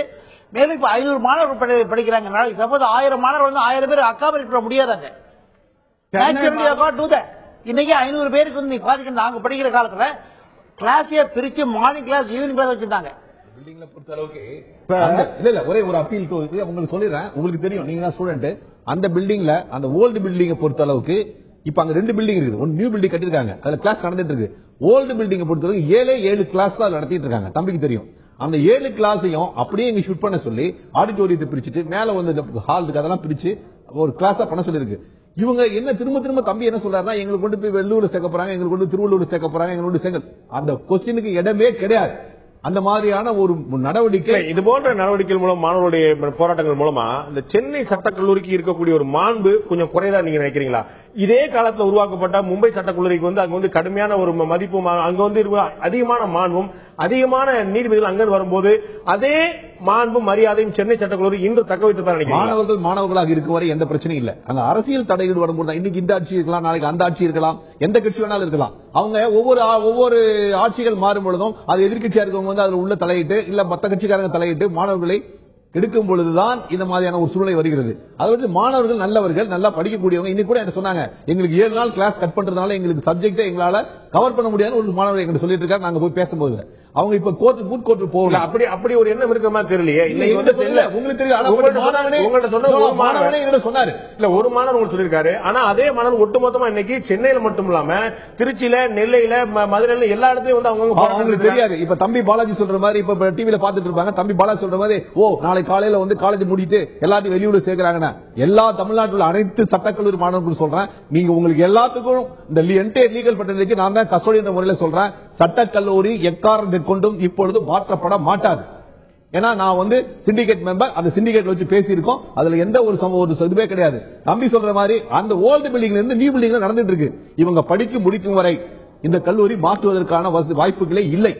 அதனால நீங்க எல்லாம் கல்லூரிக்கு போங்க, நல்லபடியா படிங்க. இதுல எந்த பிரச்சனையும் இருக்காது. இதுல அரசியல் தலையீடுகளோ இல்ல மற்றவர்களோ தலையிடும் பொழுதுதான் இந்த பிரச்சனை வருது. இப்ப பாருங்க, நாளைக்கு இப்ப அவங்க காலேஜ் முடிக்கலாம்னு சொல்றாங்க, காலேஜ் திறக்க சொல்லலாம். அவங்க அம்பேத்கர் சொல்லிருக்காரு, அது லீவ் இல்ல, அது எப்பெல்லாம் திறந்தல அவர் சொல்லிட்டாரு, போராட்டத்தை கைவிட்டு திறக்கணும்னு சொல்றாங்க. என்னன்னா கல்லூரி திறந்து வச்சுட்டா மீண்டும் பெரிய போராட்டங்கள் வரும். சொன்னாங்க கல்லூரி திறந்தா ஹாஸ்டல் எல்லாமே திறக்க சொல்லலாம். மாணவர்கள் படிக்க வேண்டும், கோர்ட்டுக்கு செல்ல வேண்டும், கோர்ட்ல கோர்ட் ப்ரொசீடிங்ஸ் பார்க்கணும், எம்எல் எக்ஸாமினேஷன் வருது, எக்ஸாம் எழுதணும், இதெல்லாம் நிறைய இருக்குது. இவங்களுக்கு கல்லூரியை நாளைக்கு காலையில உங்களுக்கு 100 பேரை கொண்டு போய் 50 காஞ்சிபுரத்திலயோ இல்ல 200 பேரை கொண்டு போய் வெள்ளூர்லயோ சேர்த்தாங்கன்னா அவங்க போராட்டம் பண்றதுல நியாயம் இருக்குது. கண்டிப்பா போராட்டம் பண்ணலாம். ஏன்னா அவங்க உரிமை. திடீர்னு ஒரு மாணவனை கொண்டு போய் திடீர்னு வெள்ளூர் சேர்த்து எப்படி படிப்பான்? படிக்க முடியாது. ஏன் அங்க பேராசிரியர் வர போறாங்க, படிக்க போறாங்க, ஏன் படிக்க முடியாது? நெல்லையில் இருக்கக்கூடிய சட்டவலை மாணவர்கள் எப்படி படிக்கிறாங்க?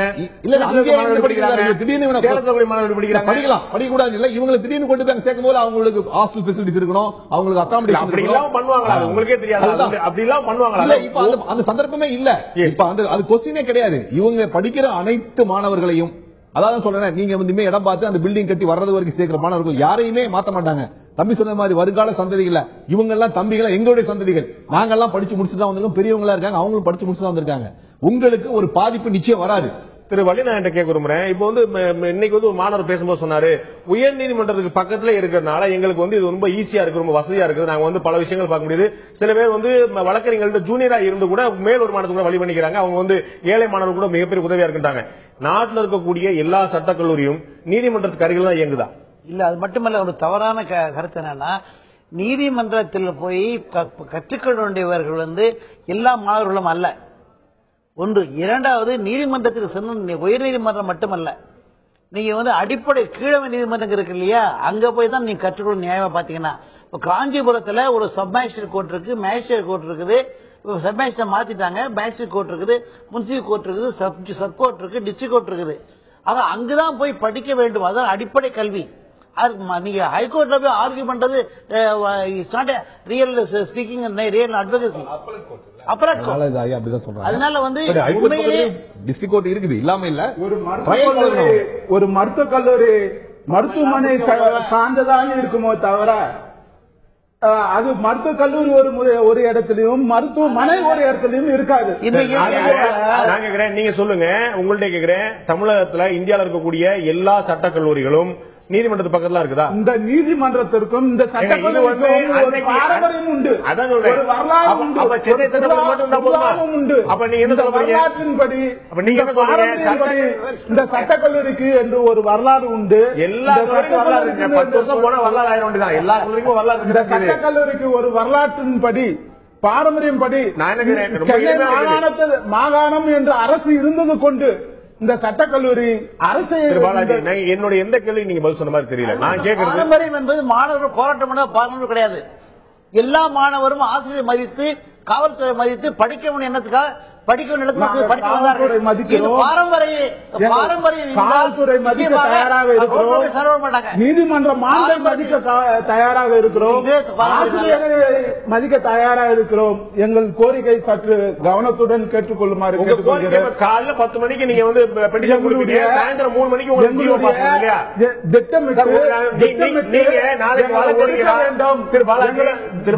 நாளைக்கு வழக்கறிஞர் நீதிமன்றம் போகும்போது காலையில ரெஜிஸ்ட்ரார் நீங்க கொடுத்தீங்கன்னா மதியம் தீர்ப்பு வராது. உங்களுக்கு தெரியும் இல்லையா? ரெஜிஸ்ட்ரார் நம்பர் ஆகி அது நீதிபதிக்கிட்ட போய் 2 தரப்பு விசாரணை நடத்தி 1008 பிரச்சனைகளுக்கு பிறகு சாட்சி விசாரணை வாக்குமூலங்கள் வாங்கி படிக்கின்ற ஒவ்வொரு மாணவனும் மிகவும் வறுமையில் உள்ள மாணவன். அந்த சட்டக்கல்லூரியில் படிக்கின்ற ஒவ்வொரு மாணவனும் சட்ட நிபுணர்களால், சட்ட அறிஞர்களால் பாடம் நடத்தப்படுகிறது. இதை ஒடுக்க வேண்டும், இதை தடுக்க வேண்டும் என்றுதான் திருவள்ளுவருக்கும் காஞ்சிபுரத்துக்கும் மாற்றுகிறார்கள். ஒவ்வொரு நபரும்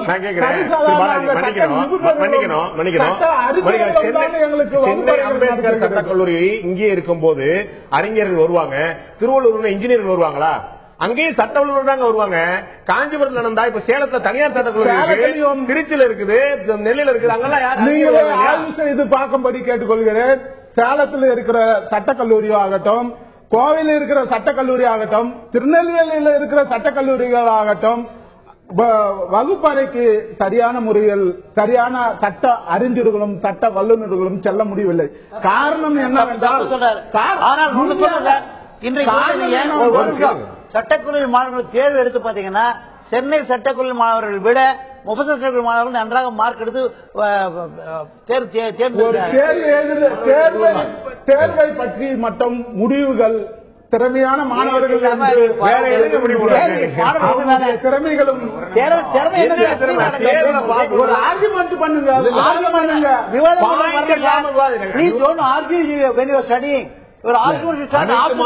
அறிவுள்ளவங்க தான் எல்லாருமே ஒரே மாதிரி பண்ணோம்.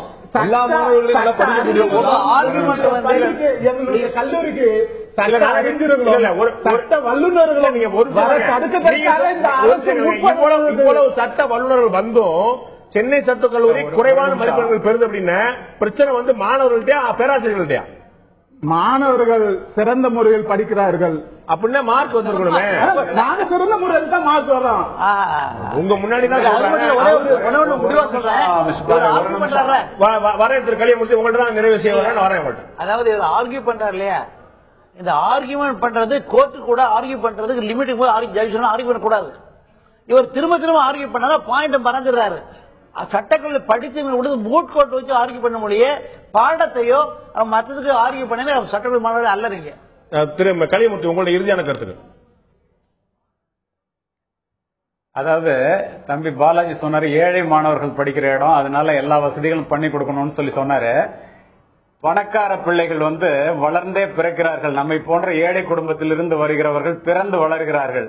வளர்ந்து பிறப்பது வாரிசுரிமை, பிறந்து வளர்வதே பிறப்பின் பெருமை. அந்த பிறப்பின் பெருமையை பெற வேண்டும் என்றால் கல்லூரியிலே, பொதுவாக முக்கியமாக சட்டக்கல்லூரியிலே படிக்கும் போதே அவர்கள் நல்ல மாணவர்களாக இருந்து ஒழுக்கமாக இருந்து படித்தால் மட்டுமே வருங்கால சமுதாயத்திற்கு அவர்கள் நல்லது செய்ய முடியும்.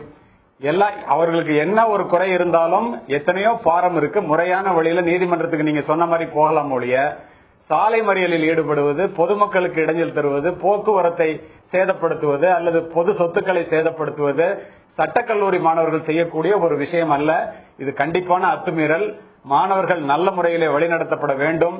நீதியரசர் அவர்களும் வழக்கறிஞர் அவர்களும் கூறியதை கேட்டு சட்டக்கல்லூரி மாணவர்கள் சட்டக்கல்லூரிக்கு செல்ல வேண்டும் என்பதே என்னுடைய தாழ்மையான கருத்து. இங்கே விவாதம் இப்படி இருக்க, மக்களுடைய பார்வையில் இந்த பிரச்சனை எப்படி இருக்கிறது? சட்ட மாணவர்களுடைய போராட்டம் திசை மாறின காரணம் யார்? மக்களுடைய பார்வை என்ன? இப்போது பார்க்கலாம்.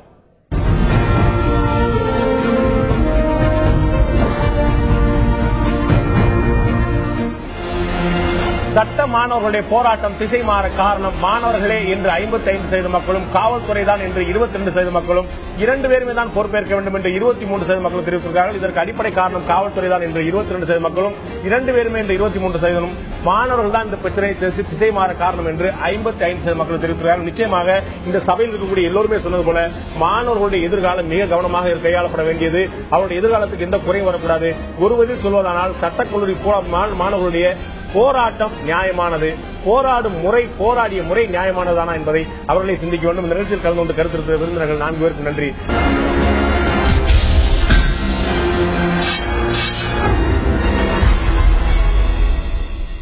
அழகி போட்டிக்கு தடை அதிகமாக அவசியமா என்ற தலைப்பில் இந்த ஆயுதத்தில் நீச்சல் விவாதிக்க இருக்கிறோம். இந்த பகுதியில் நம்முடைய டாக்டர் புனிதா, சமூக ஆர்வலராக டாக்டர் புனிதா நம்முடைய இருந்திருக்கிறார். அதேபோல நீதியரசர் வள்ளிநாயகம் அவர்கள் நம்முடைய தொடர்கிறார். அதேபோல டாக்டர் ரேஷன் நம்முடைய இணைகிறார். உங்கள் 3 பேர் நிகழ்ச்சிக்கு வரவேற்கிறேன். நான் முதல்ல நீதியரசர் இருந்து ஆரம்பிக்க விரும்புகிறேன்.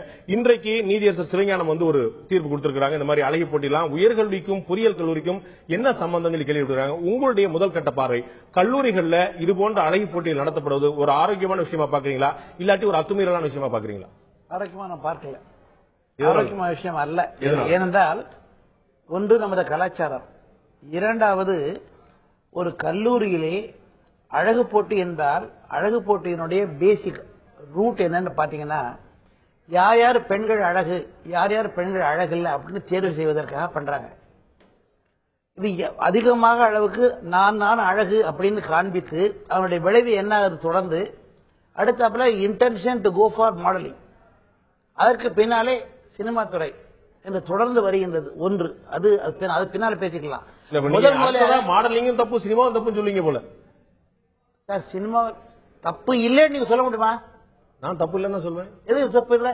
சினிமாவில் பெண்கள் நடித்து வாழ்வது சரின்னு நினைக்கிறீங்க நீங்க? ஐயோ, நடிக்கலன்னா சினிமா எப்படி பாக்குறது?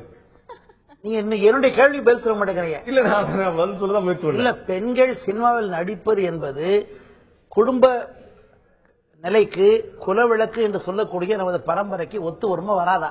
திரு வள்ளிநாயகம், நீங்க ரொம்ப அதிர்ச்சியை வச்சுட்டீங்க. ஒத்துருங்க, நான் அப்படிதான் பேசுறேன். என்ன காரணம் புரிஞ்சுக்கிறேன். பெண்கள் நடிப்பது இன்று 21ஆம் நூற்றாண்டுல இந்த பிரச்சனைக்கு பிறகு அல்ல. வாய் பேச முடியாத மௌன படங்கள் வந்து கொண்டிருந்த காலத்துல இருந்தே நடிச்சு, தவமணி தேவி நடிச்சது தெரியும், கண்ணாம்மா நடிச்சது தெரியும், அதற்கு முதல்ல பத்மிநாயகன் நடித்த படங்கள் தெரியும். அத்தனையும் நான் 50 45 பார்த்துக் கொண்டிருக்கின்றேன். ஆனால் சாதாரணமாக சமூகத்திலே எழுகின்ற எண்ணம் என்னவென்றால், நமது பரம்பரை என்று ஒன்று இருக்கிறது என்கிற எண்ணம் இருக்கின்றது. நீங்கள் ஒருவேளை இன்றைக்கு வர்ற காலகட்டத்திலே இல்ல, நாங்கள் நடிப்பதனால தவறு இல்லை, சினிமாவில் நடிக்கும் போது பல நிலைகள் ஏற்படலாம். அதாவது அந்த காலத்துல என்ன நினைச்சிருந்தாங்க, ஆணும் பெண்ணும் சாலையில நின்று கொண்டிருக்கும் போது நீங்க சொல்லக்கூடிய பல நிலைகள் ஏற்பட்டுருது. போக்குவரத்துல பஸ்ஸுக்காக வெயிட் பண்ணிட்டு இருந்த ஒரு பொண்ணு நிர்பயாக்கு டெல்லியில் என்ன நடந்துச்சு நம்ம பார்த்தோம். சினிமால மட்டும்தான் இந்த மாதிரி சம்பவம் நடக்குமா? ரோட்ல நின்றுட்டு இருக்கும்போது பொண்ணு இங்க பக்கத்துல நடந்துச்சு. I am not talking about the rape or something like that. பெண்களுக்கு நடக்கக்கூடிய குற்றங்களுக்கு சம்பந்தமாக 24 சட்டங்கள் இன்று ஏற்றப்பட்டிருக்கின்றன. அந்த 24 சட்டத்தில் ஒரு சட்டம் என்ன சொல்லுதுன்னா, பெண்களை அப்ஜினா காண்பிப்பது தவறு என்று ஒரு சட்டம் இருக்கின்றது. இன்னைக்கு சினிமாவில் நடிகளை குற்றம் சொல்லி நடிப்பு தப்பு சொல்ல சட்டப்பிரிவில் ஒரு தெளிவுக்காக கேட்கிறேன். நீங்க சொன்னீங்க பெண்கள் ஆபாசமாக காட்டுவது தவறு அப்படின்னு சொல்லி ஒரு சட்டப்பிரிவு இருக்குது. ஆமா, நான் உடன்பட்டு ஒரு ஆடை அணிந்தால் அது சட்ட குற்றமா வருமா? நிச்சயம் என்ன காரணம் என்றால், அதாவது அப்சினிட்டி ஆக்ட்ல பாத்தீங்கன்னா, சினிமாவில் காண்பிப்பதே தவறு என்று சொல்லுகின்ற பொழுது நீங்க தவறான முறையிலே ஒன்று சொல்றேன். Plane question, if you walk naked in the street, will you be arrested, not arrested? Is it an offense? offense சட்டம் சொன்னதுதான். ஆனா சில சாமியார்கள், இல்ல அவங்களுடைய மதம் அப்படி சொன்னா ஆபாசமா போற சொல்லு, அவங்களுடைய மதம் அப்படி சொல்லி ஆடைகள் அணியாம இன்னைக்கு கூட திருவண்ணாமலை போன்ற இடங்கள்ல, இமயமலை போன்ற இடங்கள்ல ரோட்ல நடக்கல, ரோட்ல நடந்தா உடனே ட்ரெஸ் பண்ணி உடனே போலீஸ் பண்ணி விட்டுருவாங்க.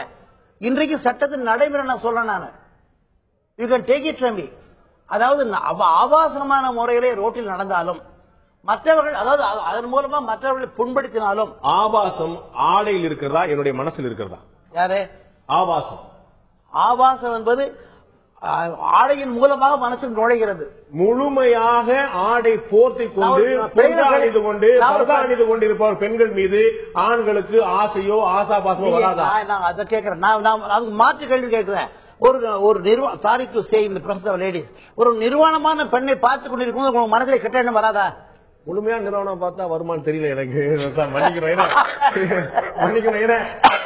நம்ம எதிர்பார்க்கறது போல இது அவ்வளவு கேள்விக்கு பதில் சொல்றேன். நீங்க கேட்டீங்க இல்லையா?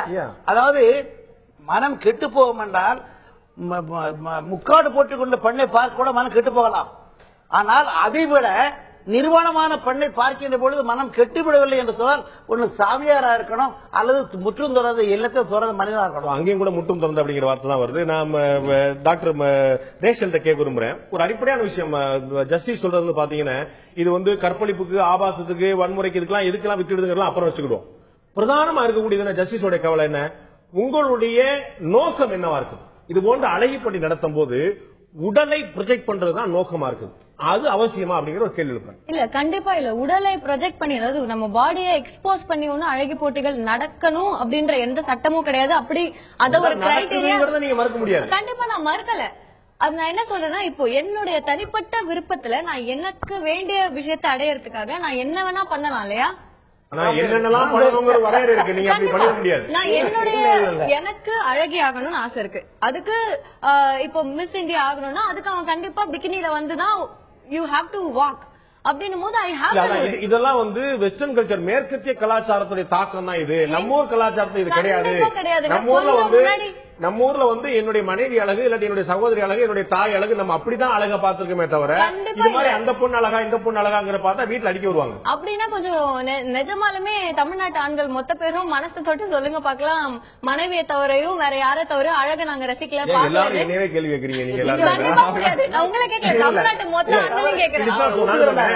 அவங்க நீதியரசர் சொல்றதுல பாருங்க, ஆண்கள் இன்னொரு பக்கம் பார்க்கிறார்களா இல்லையா அப்படிங்கறதுல கேள்வி. ஆண்களை பார்க்க தூண்டும் விதமாக, நான் ஏற்கனவே சொன்னது போல பர்தா அணிந்த பெண்களுக்கு கூட பாதுகாப்பு இல்லை, குழந்தைகளுக்கு 7 வயது குழந்தைகள் 5 வயது குழந்தைகள் பாதுகாப்பு இல்லை. அது ஒரு புறம் இருக்கட்டும். அப்படி கெட்டு கிடக்கிற நாட்டுல நாம அப்படி போய் இதை வந்து ஒரு அழகா ப்ரொஜெக்ட் நாங்க சமூகத்தில் நடக்கிறத விட்டுருங்க. அவங்களுடைய கேள்வி, நீதியரசோட கேள்வி, கல்லூரியில இது போன்ற அழகி போட்டி மூலமா நீங்க என்ன சாதிக்க விரும்புறீங்க? ஒன்னு கான்பிடன்ஸ்.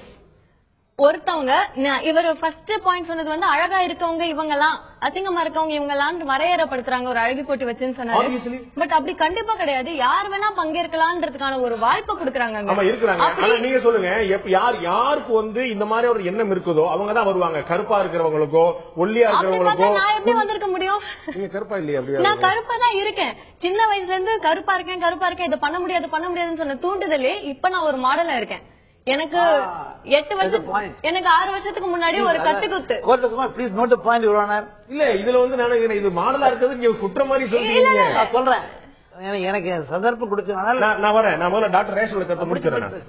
எனக்கு 6 வருஷத்துக்கு முன்னாடி ஒரு கத்திக்குத்து நடந்தது. வாழ்க்கையில எதுவுமே சாதிக்க முடியாதுன்னு இருந்தேன். நானு யோசிச்சு கத்திக்குத்து ஆயிடுச்சு, சாதிக்க முடியாதுன்னு எல்லாரும் நினைச்சாங்க. நானு அதை விட்டு ஓவர் கம் பண்ணி வரணும்னு வெளியே வந்தேன்.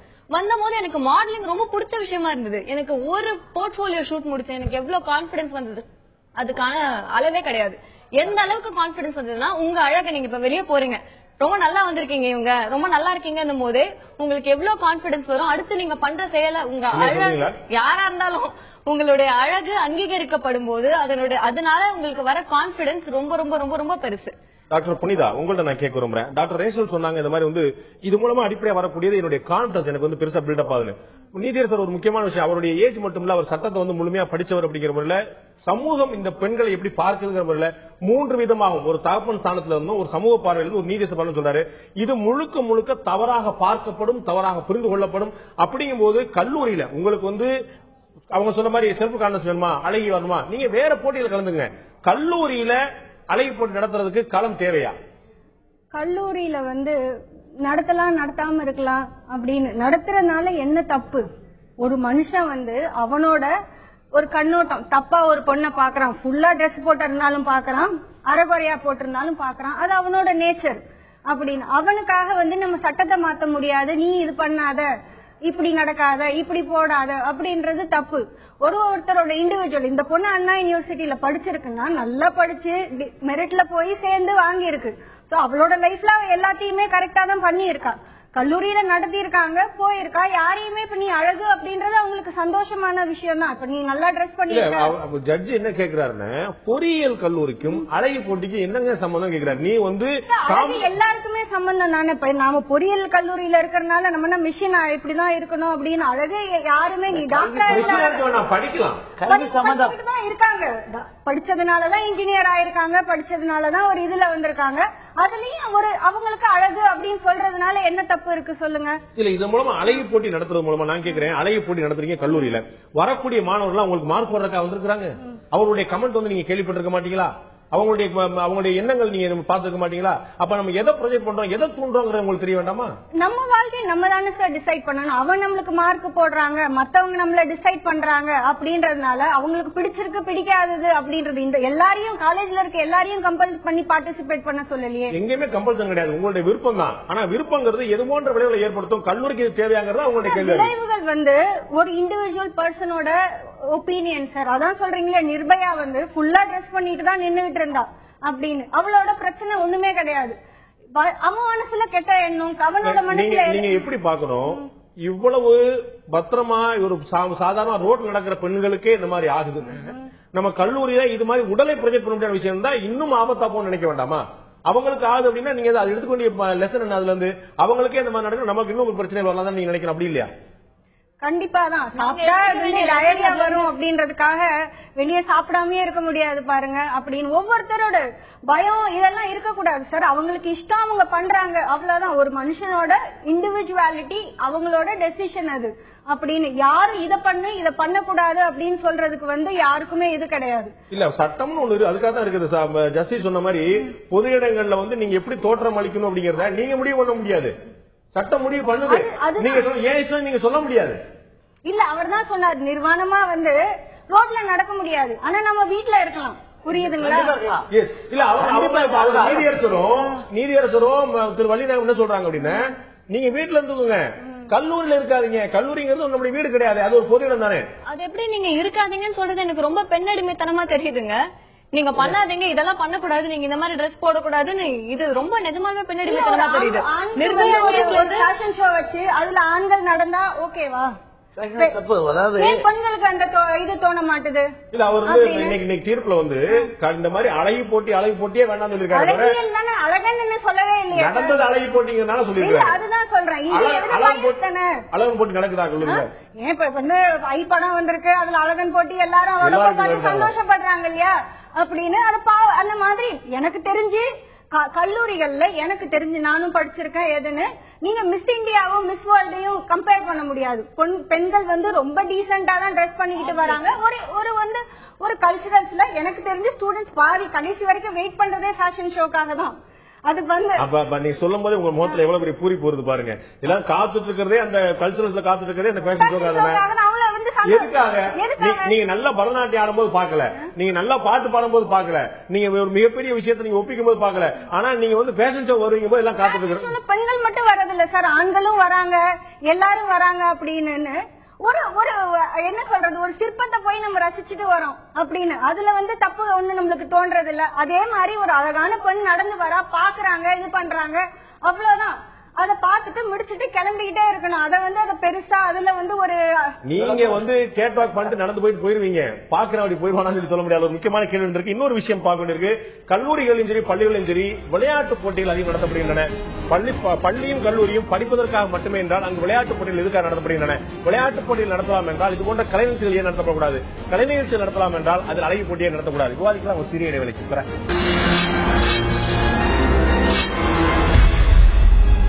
மீண்டும் ஆயுதெழுத்து நீட்சிக்கு உங்களிடம் அன்போடு வரவேற்க நண்பர்களே. அழகி போட்டிக்கு தடை அதீதமா அவசியமா என்ற தலைப்பில் இன்றைய ஆயுதெழுத்து நீட்சியில் விவாதித்துக் கொண்டிருக்கோம். நான் நீதியரசர் வள்ளிநாயகம் கேட்க விரும்புறேன். ஏற்கனவே வந்து பல விஷயங்களை பார்த்திருக்கிறோம். அந்த பஸ் டே மாதிரியான விஷயங்கள் கொண்டாடு சொல்லும் போது கலை நிகழ்ச்சிகள் நடக்காததான் மாணவர்களுக்கு இடையில வன்முறை நடக்கிறதுக்கான அடிப்படையான காரணம் சொல்லிட்டு பல அரசு கல்லூரி மாணவர்கள் சொல்லியிருக்காங்க. சட்டக்கல்லூரி மாணவர்களோ அரசு கல்லூரி மாணவர்கள் பலர் சொல்றது என்னன்னா, கலை நிகழ்ச்சிகள் நடத்தப்படுறதில்ல. ஒரு கல்லூரி நடக்கும்போது இன்னொரு கல்லூரி மாணவர் போய் சேரக்கான வாய்ப்புகள் இல்ல. தனியார் கல்லூரியில் மட்டும் தான் நடக்குது, அரசு கல்லூரி என்கரேஜ் பண்றது இல்லை. இதனால தான் மாணவர்களுக்கு மத்தியில ஒரு வெறுப்பு, ஒரு ஃப்ரஸ்ட்ரேஷன் வந்து அவங்க இது போன்ற வன்முறையில் ஈடுபடுறாங்க. அப்ப ஒரு ரிலாக்ஸ் பண்ணிக்கிறதுக்கான விஷயம் தேவைப்படுது. அந்த கல்லூரியுடைய ஆண்டு விழாவிலோ அந்த கல்லூரியுடைய தினத்தின் வேற ஏதாவது ஒரு நாள்லயோ இது போன்ற கலை நிகழ்ச்சி நடத்துறதுலயும் அதுலயும் ஒரு பங்கு இருக்கிறதுலயும் என்ன ஒரு பிரச்சனை இருக்க முடியும்? அதாவது நல்ல கேள்வி. கலை நிகழ்ச்சிகள் நடக்கிறது நீ கேட்டீங்க, கலை நிகழ்ச்சி விளையாட்டு போட்டி கேட்டீங்க. இந்த கலை நிகழ்ச்சிகள் நடத்துறதுக்கு காரணம் என்னன்னா, அந்த ஒவ்வொருத்தரைய என்ன டேலண்ட் இருக்குது, அல்லது என்ன டான்ஸ் ஆடுறதோ, அல்லது வந்து நீங்க வேற மேஜிக் பண்றதோ, அல்லது வெயிட் தூக்குறதோ, இது மாதிரி பண்றீங்க.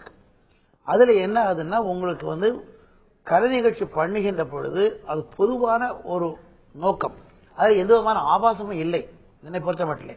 ஆனால் அழகி போட்டி என்று வைக்கின்ற பொழுது ஒரு பெண்மைக்கு முரணா இருக்கிறது என்பது எனது கருத்து. அது காரணம் என்னன்னா, நான் அதுக்காக வந்து சொன்ன மாதிரி மாடலிங் பண்றது தப்புன்னு சொல்றது அவங்களுடைய இஷ்டம். Anybody can choose their own career. நீ மாடலிங் பண்ணலாம், நீ சினிமா நடிக்கலாம், ஆனால் சமுதாய நோக்கிலே நீ மாடலிங் பண்ற ஒரு பெண்ணை ஒரு கல்யாணம் பண்ணணும்னு வைக்கும் போது சமுதாயம் எப்படி பார்க்கிறது இன்றைய நிலையில நீங்க சொல்லக்கூடிய விஷயங்கள்லயே இதுக்கெல்லாம் வரையறை பண்றது எவ்வளவு கஷ்டம் இருப்பாரு. பொது இடங்களில் பொது இடங்களில் ஆபாசமாக காட்சியளித்தல் அப்படின்னா ஒரு சட்டப்பிரிவு இருக்கு, உடனே பிரச்சனை வரும். நம்ம ஒரு நடிகை கூட இந்த மாதிரி நான் கேட்கிறேன், ஆபாசம் அப்படிங்கிற வார்த்தைக்கான வரையறை என்ன? எனக்கு ஆபாசம் சொல்வீங்க இருக்கு, அதாவது அப்சர்விட்டின்னு என்னன்னு டிஃபைன் பண்ணிருக்காங்க. உதாரணமா ஒரு போஸ்டர் இருக்கு சார், சினிமா போஸ்டர் இருக்கு சார், சினிமா போஸ்டர் ஆபாசம் வந்தா உடனே ப்ராசிக்யூட் ஒரு பெண் ஒரு சினிமா வெளிவர முடியாது. சட்டத்தை மீறி கொண்டிருப்பதாலே தண்டிக்கப்படாதனால அது குற்றம் செய்யப்படாத அர்த்தமே இல்லை. அது சட்டத்தின் அடிப்படை. இப்போ வந்து அப்சன் போஸ்டர்ஸ் எவ்வளவு போடுறாங்க, ஆக்சுவலா they can always banned. In fact ஒரு ஜட்ஜ்மென்ட் நீங்க வந்து எல்லோராலயும் அஜந்தாலயும் போய் பாத்தீங்கன்னா இதுல கூட Dress போட்டு இருக்க மாட்டாங்க. எல்லோரும் அஜந்தா பாத்தீங்கன்னா ஆர்டிஸ்ட் எல்லோரும் அஜந்தா மாதிரி ஒவ்வொரு மவுண்ட் ரோட்லயோ அல்லது ஒவ்வொரு கார்னர்ல எல்லோரும் அஜந்தா வைக்கிறதுக்கு ஒத்துக்கிறது இல்லை. அது கலை உணர்வோடு அங்க அந்த காலத்துல வச்சிருந்தாங்க.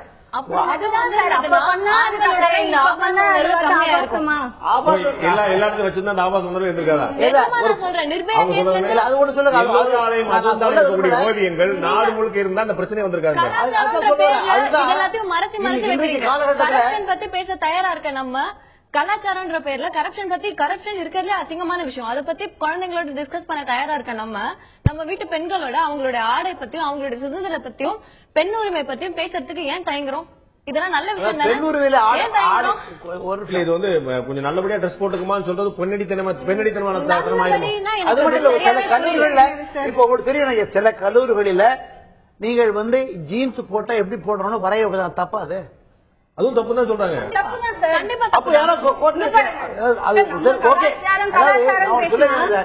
வாழ்க்கையில ஒண்ணு வச்சிருங்க, பெண்களோடு பேசி பெண்களை வென்றதாக சரித்திரம் இல்லை. ஒன்று நிச்சயமா. இரண்டாவது என்னன்னா, பெண்கள் வந்து தான் பிடித்ததுதான் சரி என்று சொல்லுவார்கள். 2. மூன்றாவது, பெண்கள் தான் அழகு என்று சொல்ல வேண்டும் என்பதுதான் யாரும் விரும்புவார்கள். மிகவும் நீங்க சொன்ன மாதிரி கிளியோபாட்ரா பெண்களுடைய இயல்பான குணமா இருக்கக்கூடிய ஒரு அழகை போய் நடத்த. ஆனால் நீங்க சொல்றீங்க அதுக்காக வந்து எல்லா பெண்களும் விட்டோம்னா நீங்க சொன்ன மாதிரி நாளைக்கு நிறுவனம் ஊர்வலம் நடத்த மாட்டேன். ஊர்ல போறோம் அது மாதிரி இல்ல. இப்போ ஒரே சந்தேகம், எல்லா பெண்ணையும் விட்டோம்னான்றாரு. எனக்கு அது புரியலையே. விட்டோம்னா விடுறதுக்கு யாரு என்ன விடுறது? அப்படின்னா அவங்களுடைய அதாவது என்னன்னா அவங்களுடைய தாய் தந்தையர் இருக்காங்க, அவங்களுக்கு பொறுப்பு இருக்குல்ல, குடும்பம் இருக்குல்ல, அக்கா தங்கச்சி இருக்காங்கல்ல.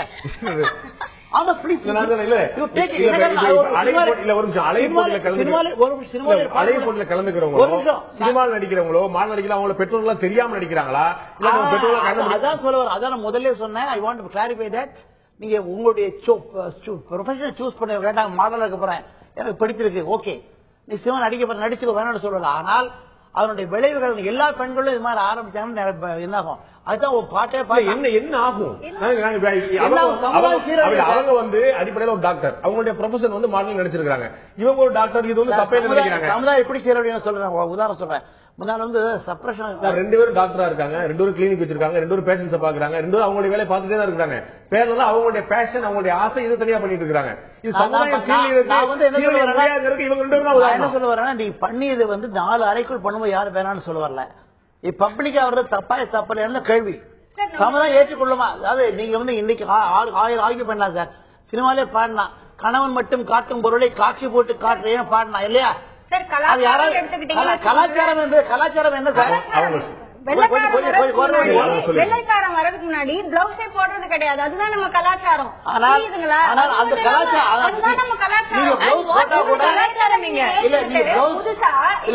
ஒரு பிளவுஸ் போடாம இருக்கும்போது நாங்க உள்ள ஒண்ணு பார்க்க முடியாது. ஆனா பிளவுஸ் போடாமலே எல்லாம் தெரியுது. கண்ணுலதான் பிரச்சனை இருக்கு. சில விஷயம் வந்து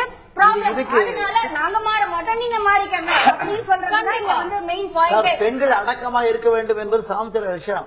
அது வந்து அந்த காலத்துல மார்க்க போல பாண்டியர் காலத்துல இந்தியாவுக்கு வந்திருக்காங்க. பார்த்தா யாருமே ட்ரெஸ் போடவே இல்லையா அப்படின்னு. அப்படிதான் எழுதி இருக்காங்க.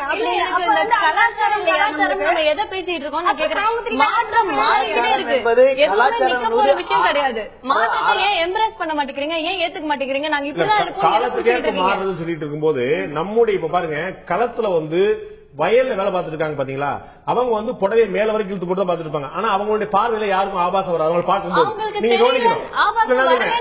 சொல்றீங்கன்னு நான் கேக்குறேன். இல்லாம அப்படி கிடையவே கிடையாது. வயல்ல வேலை பார்த்துட்டு இருக்கும் போது அவருடைய ஆடை வந்து மேல ஆணும் அப்படிதான் பண்ணிருப்பான், பெண்ணும் அப்படிதான் அதே புடவையை தான் எடுத்து மடிச்சு மேல போட்டுருப்பாங்க. அப்ப எல்லாரும் வேலை தான் பார்த்துருப்பாங்க, அவங்களுக்கு கவனம் செலுத்தாது. ஆனா எந்த ஒரு நோக்கமும் காரணமும் இல்லாம ஒரு அரைகுறையான ஒரு ஆடையை போட்டு வரும்போது கவனம் அங்கே சிதறடிக்கப்படுகிறது. நாங்க பண்ற மாடலிங் ப்ரொஃபஷனை வேலையா பாக்கலையா? வேலையா பாக்குறோம். எடுத்துருங்க இன்னொன்னு சொல்ல இல்ல. இது அதாவது அவங்க என்ன பாருங்க, இது மேற்கத்திய கலாச்சாரத்துடைய தாக்கம். இதுதான் அவங்க சொல்ல முடியும். நம்ம ஊர்ல இந்த ஃபேஷன் கிடையாது. அதாவது புடவைய கட்டி இடுப்பு தெரிஞ்சு கால் தெரிஞ்சு மேல பின்னாடி தெரிஞ்சிருந்தா பரவாயில்ல, அப்படி இருந்தா பரவாயில்ல. ஜீன்ஸ் போட்டுட்டு நாங்க ஷார்ட் டாப் போட்டுட்டு வயிறு தெரிஞ்ச பிரச்சனையா? இல்ல அப்படி சொல்ல, ஆடை இல்ல பிரச்சனை. ஆடை மூலமா நீங்க காட்டக்கூடிய விஷயம்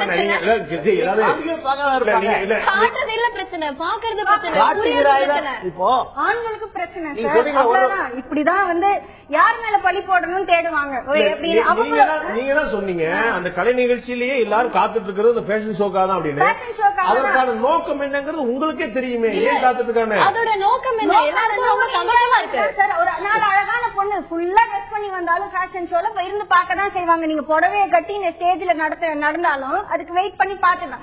அரைகுறையா ஆடை போட்டுதான் ஃபேஷன் ஷோ பண்ணணும்னு எல்லாம் இல்ல, அழகா பாக்குறாங்க. அடுத்த கட்டம் அதுதானே. என்னது அடுத்த கட்டம் அதுதானே. நம்ம வந்து முழுமையான ஆடை அப்புறம் அரைகுறை ஆடை நீங்க சொன்ன மாதிரி சாரியிலே வந்து நம்ம வந்து முழுமையா வந்து உடம்பை காட்ட மாதிரி பண்ண முடியும். இப்படி நம்ம நான் சொன்னேன் ஆடை அணிவது எதற்காக அப்படிங்கிற பர்பஸை மறந்து ஆடை அணிவது எவ்வளவு முடியுமோ அவ்வளவு வந்து வெளியே எக்ஸ்போஸ் பண்றதுக்காக வந்தா சரியா இருக்குமா? நாங்க எக்ஸ்போஸ் பண்றோமா இல்ல எங்களுக்கு புடிச்சு போடுறோமா, எங்களுக்கு விருப்பமான போடுறோமா? ஜீன்ஸ் பேண்ட்லயும் சட்டையிலும் கம்மியா தான் எக்ஸ்போஸ் ஆகும் புடவையும். நான் ஸ்கூல் படிக்கும் போது என் பிரின்சிபல் இருந்தாங்க. அவங்க என்கிட்ட சொன்னாங்க, நான் காலேஜ் படிக்கும்போது தாவணி கட்டிக்கிட்டு தான் போவேன், அப்பயும் ஆம்பளைங்க பார்த்து கிண்டல் பண்ணதான் செய்வாங்க அப்படின்னு. அப்ப வந்து உடை வந்து எப்படி வந்து இதுக்கு காரணமா? இப்ப வரைக்கும் நான் ஆஸ் a டாக்டர் சொல்லணும்னா, சின்ன வயசுல அபியூஸ் ஆன எவ்வளவு பேருக்கு வளர்ந்து 60 வயசு ஆன பிறகு கூட அவங்களால அதை விட்டு வெளியே வர முடியாம நம்ம 3 ஜெனரேஷன் முன்னாடி 2 ஜெனரேஷன் முன்னாடி இருந்த பெண்கள் இன்னும் கஷ்டப்பட்டு இருக்காங்க. அட்லீஸ்ட் நவ் இந்த மேற்கத்திய கலாச்சாரம் வரும்போது எம்பரேஸ் பண்ணிக்கோங்களேன், ஏத்துக்கோங்களேன்ற இந்த வரும்போது வாய் திறந்து பேச ஆரம்பிச்சிருக்காங்க பெண்கள். அவங்களுக்கு பிடிச்சதை செய்ய ஆரம்பிச்சிருக்காங்க. யாராவது அபியூஸ் பண்ணா நின்னு அரையறாங்க. அட்லீஸ்ட் இத பண்ண ஆரம்பிக்கும் போதாவது அவங்களுக்கு இருக்கிற ஸ்ட்ரெஸ் அந்த நேரத்திலேயே வெளியே போய் வாழ்க்கை ஃபுல்லா டிசீஸ் இல்லாம இருக்காங்க. ஒரு சின்ன வயசுல அபியூஸ் ஆயிட்டு லைஃப் லாங் டிசீஸ கேரி பண்ணிட்டு இருக்கிறத விட பெட்டர். மேற்கத்திய கலாச்சாரம் பாத்தீங்கன்னா கழுத்தில் இருந்து கீழே கவுன் போட்டிருந்தாங்க. இப்ப கலாச்சாரம் மாறுகின்ற பொழுது மார்புக்கு மேல மட்டும் மார்புக்கு மேல ட்ரெஸ்ஸே இல்ல. அந்த கலாச்சாரத்தை நான் போகணும்னு சொல்றாங்க. மேற்கிந்திய கலாச்சாரத்துல நியூயார்க்ல பாத்தீங்கன்னா தலையில இருந்து கால் வரைக்கும் கோட்டு போட்டுட்டு போறவங்க இருக்காங்க சார். அப்படின்னு பார்வையில தான் இருக்கு, அவ்வளவுதான். நிர்பயா கேஸ்ல இருந்து நீங்க என்ன கத்துக்கிட்டீங்க அப்படின்னு எங்களை கேட்டீங்கன்னா நாங்க கேக்குறது, எல்லா பெண்களும் கேக்குறது, ஆண்களே நீங்க என்ன கத்துக்கிட்டீங்க, எங்களை எப்படி ப்ரொடெக்ட் பண்ண போறீங்க?